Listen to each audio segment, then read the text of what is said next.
What's good? What's good? I am quite exhausted.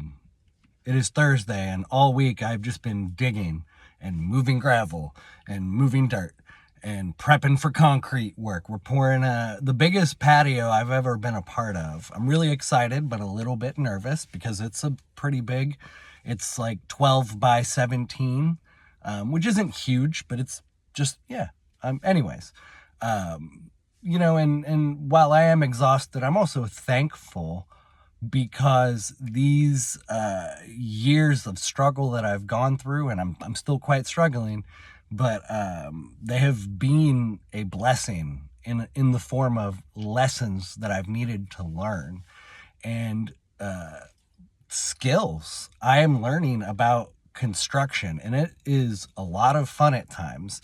It sucks at the times when you have to prep for concrete or just the general physical parts, but then when you're framing up walls and you're throwing up roofs, and that's fun. It's like building forts, and so it's really cool that in my life, although I went to college and I'm not using my degrees, I'm still learning skills that I think will absolutely serve me and us who care about building what they're calling the new earth. That's like what the spiritual community calls it. I consider myself spiritual adjacent. I don't really feel like I have a community that I belong to. I'm a bit of a lurker. I have connections in all kinds of communities. And I actually really love that because I have a diversity of relationships that is fulfilling, that provides unique perspectives often. And I really enjoy that. I am thankful that even though my circle is small, it is diverse. But anyways, that's all connected to the greater topic of this video and of our mission, building the new earth. Radical normality as a telos for transmutation. It's a lot, I know, but bear with me. Telos means essentially just like an end objective, an end goal. And transmutation is the changing of something into a different state. In this context, changing stress and anxiety and sadness and depression into positivity and productivity and community and love. And so radical normality, to tie it all together, is what the framework is we need to embrace to find cognitive stability through such chaos. We are being propagandized to the max.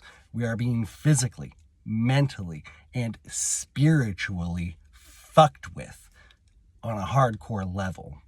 And the reality is, the truth is very, very difficult to accept and embrace. But it is what we need to do.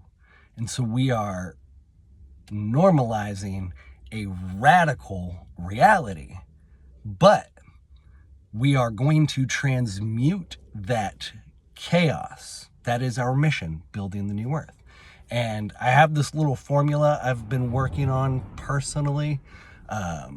This is just what I'm going to apply to my life and what I want to share with other people as we do this. It's going to be a very decentralized effort. There are going to be different people in pockets that emerge, pockets of resistance. That's one of the steps. There are 3 steps to building the new earth, in my opinion, and engaging in radical normalizing as a telos for transmutation. The first step, divest. Divest at every opportunity.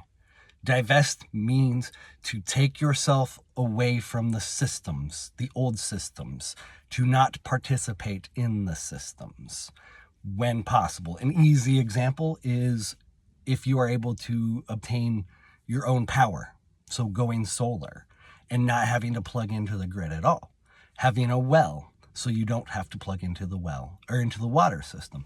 Having your own sewage situation.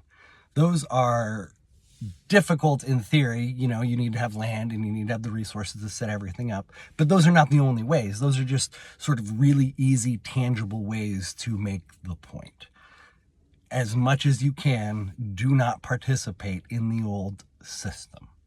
Take your money out of the banks. This is not financial advice, but when we don't play their games and they don't have this fake money to manipulate us with, their whole system crashes.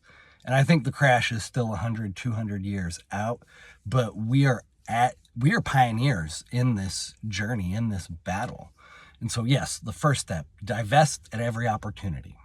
The second step, resist when necessary.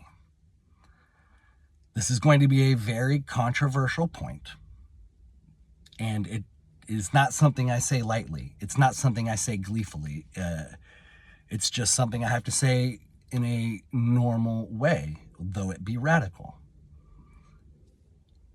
Self-defense against authoritarians is justified. For example, a police officer. You're minding your own business, not hurting anyone, whatever. Police officer wants to stop you, wants to search you, wants to search your vehicle. They should not feel comfortable putting their hands on people.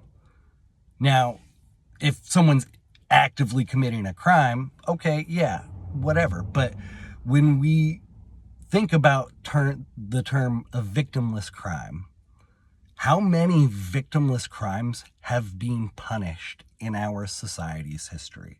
An innumerable amount.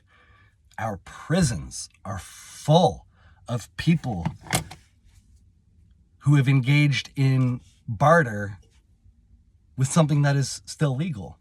I don't know how many people are still in prison. That would be a good data point to get, but it's just another easy example. Police, you should defend yourself against police when necessary. The more or the less comfortable they are, the less likely they are to infringe on your liberties, I want to say God granted, but it's I would say philosophically granted. The right to not be aggressed upon is a universal principle. That's what makes it, to me, valid. The fact that it's universal. Nobody wants to be aggressed upon. That is a starting point. Anyways, okay, so first step, divest at every opportunity. Second step, resist when necessary. Third step, build community. I had mentioned earlier that there are going to be pockets across the United States. And I firmly believe that we are going to see, some of them are going to be culty. It's weird and unfortunate that cults just are unavoidable. But I do hope to see large enclaves and groupings of people who are anti-government, who build self-sustaining little cities and communities. I think within 50 years, we will see that. It'll be sort of a natural or organic balkanization of America. That's a decentralizing effort, because decentralization is a way for us as individuals to take our power back.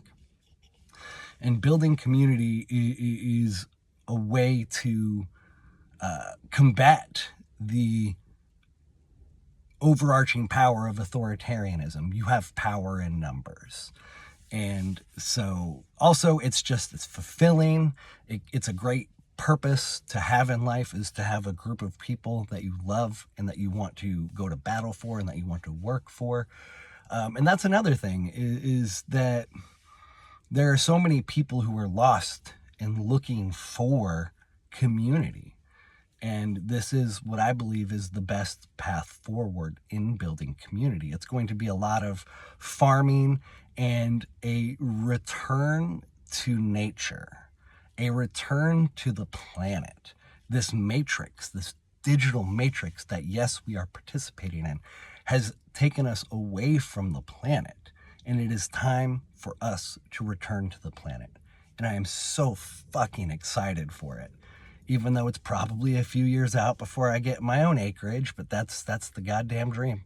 10 acres. I want 10 acres and a whole bunch of kids and an awesome wife. And we're going to get there. And even though the outside world is going to be extremely chaotic, we are going to have a path forward and a way to transmute that and a purpose. And I'm really excited you're on this journey with us. Thank you very much. Please check the description for a link to get some merchandise to help support me, or you can like, comment, share, subscribe. We're going to do this, but I need your help, and we all need help at times. So thank you very much. Much love.